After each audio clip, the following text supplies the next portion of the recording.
Welcome to BreitWerks. So, epic fail.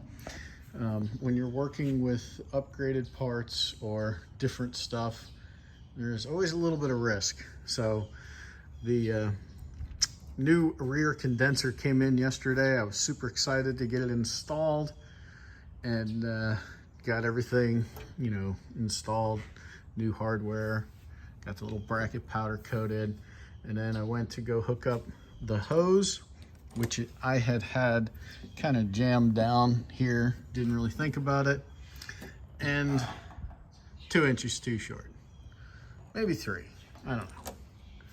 Yeah, epic fail. So we're gonna try to reroute this hose. There's an alternative routing that might be more appropriate for the length of the hose. And you guys out there in internet land are going, hey, it's no big deal. It's only 5 or 6 or 7 brackets.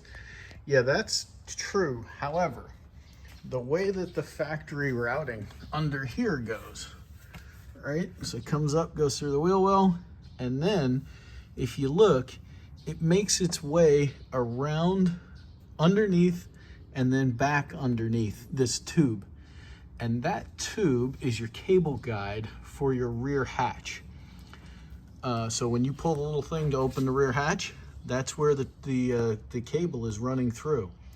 And if you pop one of those welds, you're kind of, let's just put it plainly, fucked. So we're gonna make sure that we get it out. See how this is routed right through here? That's the challenge, right? Because when you try to pull this out, you have to come under that, and hopefully you guys can see the geometry there.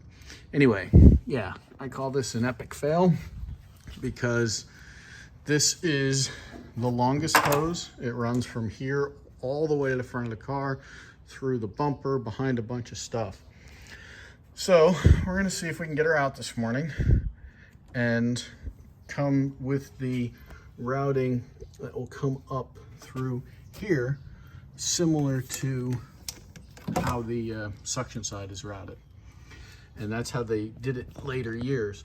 But since we were staying with flared fittings and all that kind of stuff, I thought, we'll try to do it the original way.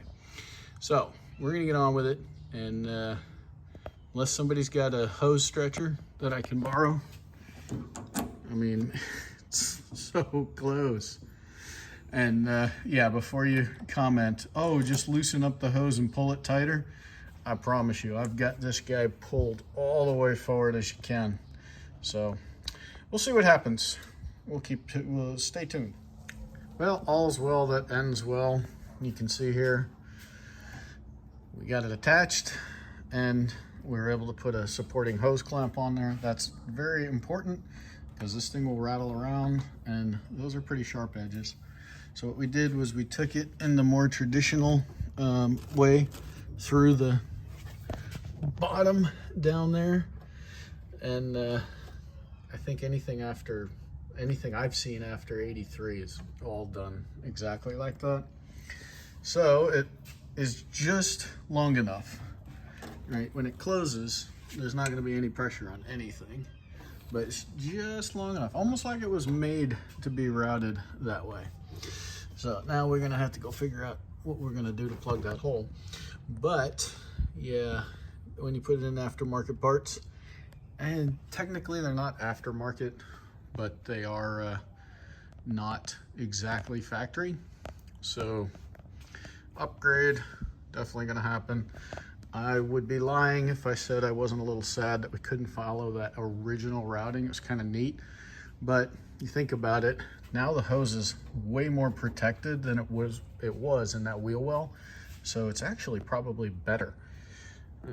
Imagine that, Porsche changes things because it's better. Anyway, we are very happy that that epic fail was able to be resolved pretty quickly. So thanks for watching along. And yeah, check us out at BreitWerks.com and have a fantastic day.